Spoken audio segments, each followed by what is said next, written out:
Zato ja kažem svim klijentima da izbace vagu iz kuće, zato što vaga nije merilo. Da li su takve dijete štetne i mogu li biti, ajde da kažem, početak neke promene? Pa vidi, kako kod koga?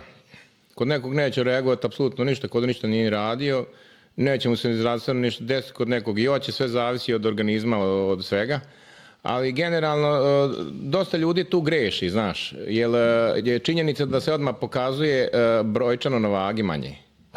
Ali to je mat sa dve oštice, zato ja kažem svim klijentima da izbace vagu iz kuće, zato što vaga nije merilo. Oni su usporili metabolizam.